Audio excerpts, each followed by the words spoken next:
Kum len labak gemara. We're up to now Daf Chav Gimel Amud Aleph in Masechta Yevamos. Guf, let's analyze. Rabbanan, Limuti Shivcha v'Avicham Alu. How do they know to exclude? How do Rabbanan know to exclude a Shivcha and a Goy since they're using this pasuk of Ervas Bas Eishes Avicha to tell you get two Averis if you have a relation with the sister? Nafkalu by a Shivcha it says Isha that what happens to the children of a maid? It goes to the master. It goes to the master. So obviously, if it goes to the master, there's no children there, and so on. Says the Gemara, but Rabbi Yeshua says you're right, but chad b'shivcha v'chad b'cham. I need one pasuk for a maid. That's the pasuk that the children belong to the master. But I need a separate pasuk for a non-Jewish woman. Now, why wouldn't you just compare the two to each other? Why do you need a separate pasuk for each one that the children are not siblings? I need both. A maid has no yichus because the children belong to the children belong to the master. There's no yichus whatsoever because it says amachamoir and so on and so forth. Of a non-Jewish woman, this is a non-Jewish woman who has yichus, the children are hers, a malay. Her children. So maybe you would say they're siblings, the children are siblings. You only know about non-Jewish women should shaykh mitzvahs. What connection does she have with mitzvahs? Nothing. So it's a different religion. The children are not siblings. Abel Shivcha, remember a maid has to convert forcibly, but she has to convert. And she's chayiv in all the mitzvahs, just like a Jewish woman. The shaykh of the mitzvahs. Ema maybe, since she has to behave like a yid, and she's a full-fledged yid actually, but she gets released because of full-fledged yid. But right now she has to chayiv all the mitzvahs. So maybe her children are Jewish, and therefore they're siblings. Therefore, tzrichidi both. So Rabbanan, Zemora goes back to Rabbanan. So look, Rabbi Yossi needed two different psukim, one for a non-Jewish woman, one for Shivcha. But Rabbanan, okay, Ashkan Shivcha, you brought us a proof for a Shivcha because the children belong to the master. How do you know a non-Jewish woman, according to Chachamim, that the children, that if you have a son with a Jewish woman and then a daughter with a non-Jewish woman, that they're not siblings? How do you know they're not siblings? You'll tell me, let's compare it to a non-Jewish woman, a maid. But we just said the difference, a non-Jewish, a maid at least became Jewish, forcibly, but became Jewish. Over here, they don't become Jewish. You know, it's a non-Jewish woman. So how do you know that the children are not siblings? There's a pasuk we had a few days ago. It said the pasuk, I don't want your daughter to marry a non-Jewish boy, and I don't want your son to marry a non-Jewish girl. And then it says, and if your daughter marries a non-Jewish boy, the problem is he'll take your son, which rightfully is yours, and was Jewish, and bring him up and raise him as a goy, as an oved avodah zarah. But doesn't mention anything about the other thing that the girl will take your son away. Proves from here, bincha Yisraelis kara bincha. Your son from a Jewish woman is called your son. That was Jewish. Even the father's a goy. But if the mother was a goy, then the child is no longer your child. There's no concern to Yosef. Ela b'na is her son. Omar Avina says, Avina Shmaminov, from here learn out, Ben Bitcha Habamin Oivik. From here learn out, we had before that a grandson that comes from a goy, Korah Bincha, is called your son. What exactly Ravina is adding to Shmuel is a bit difficult to understand because he seems to just reiterating, or maybe more highlighting the point. Some want to say he's adding something, but Pashup Shating just seems to be highlighting the point. So Lema Kasar Ravina holds that Oivik Chacham, the Eved Bobas itself, a goy or a Eved has relation to the Jewish woman, Havlad kosher, the child is kosher. There's actually two gesayis in the Gemara. One ges says that the child is kosher. The other one is the child is Jewish but a mamzer. And we pass the child is kosher. However, the Gemara is going to say there's still a flaw here, and that is when it comes to marrying a kohen, this child, if the father is a goy and the mother is a yid, even though the child is 100% Jewish, but it's a pogum, flawed in the way that he cannot marry. It's a girl; she cannot marry a kohen. That's why when it comes to marrying a kohen, you have to do many more investigations than when it comes to just marrying two yidden together. He the mamzer lahavi. So you want to ask a question. What do you tell me that not a mamzer kosher nam lahavi, but he's not kosher. He's not 100% kosher. You saw pasal mikre l'chayda. He's a yid with a flaw. So Gemara asks a question. Now l'chayda hay b'shiva umas ksiv. This pasuk l'chayda it says that the child is a Jew and all that. This pasuk kiyasir is written in Chumash Varim and it's talking about the 7 nations you're coming to encounter in Canaan, and this is what's going to happen. In fact, it says they like to chatan b'minala marry, and that's not talking about marrying a goy, it's talking about marrying one of the 7 nations who are converted. After they converted, there's an issa like to chatan. Marrying while they're a guy is only the rabbanim because there's no marriage there really. According to most, not everyone, but according to many opinions. So it's only by Shavuot Ki Yasi l'Rabbis Kol HaMashiach. So Gemara says no, because it says a logical reason. Because the problem is the father is going to take your child away from you and bring up as a guy. that applies to every nation. So therefore, we know it applies to every goy. Says the Gemara, this makes sense. Rab Shimon generally put a reason into the pasuk, and then based on the reason, he also interpreted the halacha, and there were sometimes differences in halachas. And Baba Tzvi will have the case over there. So so therefore we say, so according to Rab Shimon, the pasuk ki yasir is extra. You don't have to give me the reason because the father will take the kid away from Yiddishkeit. We would have figured that out on our own, and we're allowed to dash in time with the crow. So why does the Torah say ki yasir, which is extra? To teach you, don't limit it only to the 7 nations. Apply this to all the nations of the world. Any father who's not Jewish, obviously, is going to raise a child as a non-Jew. So therefore, it's forbidden.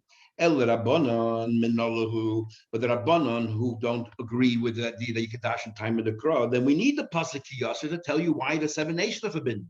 So how do you know all other goyim, if they marry a Jewish woman, that the child is a what do you call it? Is a Jew and so on and so forth? Gemara says very simply, Man Tan the Who do you think is arguing about Yehuda here? It's Rab Shimon, and this is Rab Shimon, and therefore we know that a non-Jewish woman, regardless of which tribe they're out, from where they come from, not allowed to marry Yid, and therefore the siblings is not considered a marriage, and therefore the child is if it's a non-Jewish woman, the child's not Jewish. The only time it's Jewish is if the mother is Jewish from this pasuk ki yasir, and because it's Rab Shimon, we're gonna say the pasuk ki yasir that tells us that if the mother is a goy, the child is a goy. Only the mother is a Yid, we're worried, but the mother is a goy, the child is a goy. We learn for all the nations of the world, and therefore we now know that the siblings can be siblings. Says the Mishnah. Mishnah Kiddush Achaz Mishtei Achoyes. Okay, the Mishnah is not difficult. Mishnah repeats all the different circumstances. Interesting. If somebody engaged in Mishnah Kiddush Achaz Mishtei Achoyes, Reuben, there was 2 sisters, Rachel and Leah. So Reuben gave Kiddushin to one of them, and we'll see in the Gemara later. At the time, he knew which one it was, but I guess later on he forgot which one it was. Or they looked so similar, he couldn't remember who it was, who he got engaged to. So the problem is, any days I'm in Kiddush, he doesn't know which one he got engaged to, and each one claims that you got engaged to me. Nois and get Lazu, we get Lazu. But he can't marry either one of them, because each one of them might be not the one that he got engaged, and now you're marrying the sister of the one that's engaged to you. I'll do that. So he said the Torah. So what should he have? No bravery. He has to give a get to both of them. What about Mace? Let's say Reuben dies. He only has one brother, Shimon, and of course we have the mitzvah of Yibum here. So what does the mitzvah of Yibum do? The guy, the Yavam, can't marry either one of them. Why not? Because one of them is a Yibama and one of them is the sister of a Yibama. And we call that before that since Reuben died, now the one who's a Yibama is Zakuk, as if he's married already to Shimon, and the other one is a sister of your Zakuk, which you're not allowed to marry the sister of your wife, with Rabbanon. So he can't marry either one of them. So Chayil has to give chalitza to both of them. He had 2 brothers. Then one of them gets chalitza, and one other one can marry if they want to. Why is that? Because the second brother marries Manashach. If he ended up marrying the right woman and the sister-in-law, no, he did the mitzvah. And if he ended up marrying the wrong woman, so the right woman already got chalitza from his brother. So, and once you got chalitza, you're free. It's no longer achais kukasa. So you're allowed to marry another one. So no problem. What about Kodmu with Konsu? Both. What about the second brother married the woman before the first brother made chalitza, or before they even asked the bezin, or they both married, let's say both women? There's no problem whatsoever, because each one will argue that I'm the one who married the sister-in-law, and even if they did it wrong. So let's say the first person married the wrong one. Let's say he married the wrong one. He married the sister of the Zakuk. But the moment that the Zakuk married Shimon, there's no longer a Zakuk anymore because she's off the market. So therefore, once we did, but it's all right. Okay, case number 2. Is Reuben and Shimon, who let's say Reuben and Yaakov. They weren't brothers. So Reuben and Yaakov married 2 sisters. Again, neither of them know who they're married. The girls must look very similar to each other, and they just can't remember who it is. And each one, and the girls themselves don't remember either. So what do? Neither of them can marry either of them because the same reason. Each one might be the sister of the one that they got engaged to, so they both have to get divorced. So what happens if Reuben and Yehuda both die? Each one has a single brother. Okay, similar as before. Neither the brother can marry any of them because each one might be the sister of the one that he's meant to marry. What happened? One brother has two brothers. Okay, hayachid chaylish. Then the yachid, the one that has one brother, can't marry either one of them because each one might be the sister of the Yevamos. So he gives them both a chalitza. But v'hashnayim, the two, like we said before, the first brother, the first brother, the second set gives chalitza. So Monoshech, if he gave chalitza to the wrong woman, fine. So the brother is going to marry the right woman, and if he gave chalitza to the right woman, she's free, and the other one, the brother can marry anyway because it's no longer achos kukasei. Again, if they jumped in ahead and they married, because even though the one who, the second set, the first guy got married and he might have married achos kukasei, but the moment the second brother married the other one, there's no longer kukasei anymore. What about the Zeshnai? They both had two brothers. So what the best thing to do is so let's say one brother of Reuven gives chalitza to one of the women Rachel Leah, and the other brother, the brother of the other set gives chalitza to the other woman. Then the remaining brother of this pair can marry the of the other one, and like we said before, because in Monoshech, either the right woman, and if it's the wrong woman, they already got chalitza. They got chalitza ready. Kadmu Shnayim. What do you call it? Because if it's the wrong, let's say they end up not marrying the sister, the true sister-in-law, they married the other woman, is not a problem. It's no longer achos kukasei, and because the other one already got a chalitza, and this woman maybe should has to marry the other brother. You already got chalitza from the other set of brothers. There's no problem. Is what happens here. Let's say two brothers of the first one gave chalitza to both of them. Let's say the first set of brothers gave chalitza to both of them. Now, one of the chalitzas are worthwhile, and one of them are not, because only one woman is shaykh to the first set of brothers. Let's say to Reuven's brothers, only one woman there is shaykh. Is la yivmo hashnayim. So the other set cannot marry both of them. Again, because one of them did not get chalitza, one of them chalitza is worthless. It's supposed to be marrying, and you might marry the wrong one. You might marry the achos kukasei. Same thing again. But if they jumped in the head, okay, I married maybe the wrong one. I married the sister of the one that was supposed to marry achos kukasei. But nevertheless, my brother married the other one already. No longer so. Says the Gemara Shmamina, from here we see clearly kedushin she'ein Mr. Labia, when you gave kedushin to both girls, and you have no idea who it is. So now technically you cannot marry either one. You still need to give a get. Proves that even to give kedushin, which can never turn into you can never consummate, is still a valid kedushin, and you need a get. Havi kedushin, so it's a valid kedushin, and because we're going to have a machlekes in Gemara kedushin about that.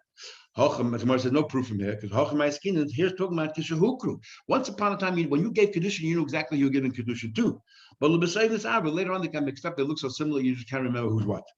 And they can prove it to you. That's the case here. The Tani says the Eina Yedei. He doesn't know presently who is the one that engaged him. But like Tani doesn't say the Eina Yedua, it was never known. Shema, know that now you forgot. My Kamashal says, what's the chiddush? So what's the chiddush? It's obvious. If you don't remember who you married to and you were married illegally, you got to even get to both. What's the chiddush? The chiddush is not the part. The chiddush is the yibum part. Sefer itzchlei. We need the chiddush, the sefer. That what? That makes, if this person died, and he has one brother, that he should give chalitza to both of them, because you don't know which one is your true sister-in-law, and if you're going to marry one of them, might be the sister of the one you're supposed to marry. That's a chayes kukasei. So therefore, that thing is the chiddush. Okay, you have two brothers, and the chiddush is the next part. If you have two brothers, one of them gives chalitza and one can do yibum. The second person can do yibum. And dafka, and the chiddush is dafka mechlet v'hadiyibum. First, the first brother has to give chalitza. You cannot marry first because you might be marrying the wrong one. You'd be marrying the sister, the one you should be marrying. But don't marry first because you're marrying the sister of the one you should be marrying. That's the chiddush here, that part of the halacha. Okay, next case was Shnaim. She just had to do two separate people, Reuven and Yaakov, who married two sisters. Same thing. Shmamina, again, we see, and we both have to give Gittin the same question. Kedushin she'ein mesudel b'ya have a kedushin. It seems that even though the kedushin can never be actualized, you still considered valid. Hanami, he's talking about kishahukru b'sayim this arbu. You once upon a time knew, and then they got mixed up. But they can the same proof. The Tani, it says ve'ein yoyt day. He doesn't know presently. But Tani says ve'ein you do it didn't know. Shmamina, but that's how it is. Says the Gemara again. My Kamashlan, what is the chiddush in this case? So Gemara says again, the yibum part. Sefer Itzchak, the Chiddush of the Sefer. Mesuv, they both died. Reuven and Yaakov died. One of them has one brother, one or two brothers. Hayachid Chaylish name. So these didn't. That the one that has one brother has to give chalitza to both. He cannot marry either one because maybe it's the sister of his uncle. He has to give chalitza to both. And the Hashnayim and the two. And you can't marry both because we learned, you can't do that. Because Hashnayim and the two, you can't marry two sisters. The two, echad chaylit ve'echad miyabim. And the second set, the first guy gets chalitza, the second guy gets yibum. That's the chiddush. So you want to ask, we just learned that in the first part of the Mishnah. What's the chiddush in the second part? Just because the two people who marry two sisters doesn't change anything. Pshita, Hainu Reish, it's the same thing in the first case. No. I would have thought, because you're telling me the one that only has one brother cannot marry either one. But the one that has two brothers, one gives chalitza, one can marry. That's now becoming very complicated. So maybe you should just say, you know what? In this case, no one marries. The chiddush is no. We're going to allow the second set of two brothers, the second brother to marry. Kamash Milan. And furthermore, the dafke michlitz v'hadivumi. Again, reiterating what we said before. First, you give chalitza. The second set, the first brother gives chalitza. He can marry because each one maybe is the wrong one. It'll be the sister of the one he should marry. So first, you give chalitza, so get one of them out of the way. And v'hadivumi, the other one, if it's the right sister, fine, I'm marrying her. If it's the wrong one, it's not the sister of my zokah because the zokah already got chalitza. I don't want you to marry first the kapaga because then the problem is that you might be marrying someone that should be marrying some. And furthermore, if you're going to marry in this case here, one of them was married to another person, and she has to be freed. And you might be marrying somebody that didn't get freed. You're marrying someone that has to get a chalitza or something. And therefore you shouldn't do it. That's why first you do chalitza and then you do yibum. What happened? They both had two sets of brothers. So they said both had brothers. We said each one gives a chalitza to one of the women, and the other brothers can marry. Hasulami, what's a chiddush here? Same principle. No, I would have thought it leaves in this case, since you're allowing both sets, each one to one should do chalitza, one should marry, one should marry. I would have thought maybe it's a bit complicated. Maybe they'll do even without chalitza. And maybe we shouldn't allow this to go on. And you're not allowed to be miyabim without chalitza. And why can't you be miyabim without chalitza? Because maybe you're going to end up marrying the woman from the other set, and she has to marry her brother-in-law. You're not her brother-in-law. You're a friend. And therefore, we're not worried. We're sure that they'll follow the rules exactly as it is. First you give chalitza, then you says Gemara. How is this any different? Now. So now Mishnah says, but if you didn't listen and you married straight away, not a problem. Then whatever it is, the problem of chayzu once you married, it's no longer zakuk. So I'm gonna ask a question: how is it different than the case when before? There were four brothers: Reuben, Shimon, Levi, Yehuda. Shnayim had Reuben, Shimon married to two sisters. Umeisu had and Reuben, Shimon died. We tell Levi and Yehuda, neither of you can marry because now you have two women. There are two sisters waiting for you. So each one of you should give chalitza. We don't say, well, let Levi give chalitza, so one of the sisters are out of the way, and then Yehuda should go ahead and marry the remaining sister. We don't say that. Like it says now Mishnah over here. But instead we say the Moshe do chalitza. You want to know what's the difference? What's the difference? What are you comparing the two? Over there, we gave two reasons. Over there, the two sisters are bound to Levi and Yehuda, to both of them, because they're both all in the same family. And therefore, if the problem is because there's a zika, each one of them cannot marry because it's a sister of the zakuk. And each one of them is, and even if you gave chalitza to one of them first, so now the other one is a sister of a chalutza. And you're not allowed to marry two sisters, and even if you divorced your wife, you cannot marry her sister as long as your wife is alive. Chalutza is considered divorce midrabanan. In that case, then you cannot marry either woman. Chalitza is not going to help. So it's like a divorce. You're marrying the sister of a divorced wife. You can't do that. That's one reason. So therefore, it's different in our case where we're strangers, two different families. And only one of them is bound to your family, and one of them is bound to the other family. So it's not like in this case here, where they're all bound to the same brothers. But even the other possible reason we gave there is over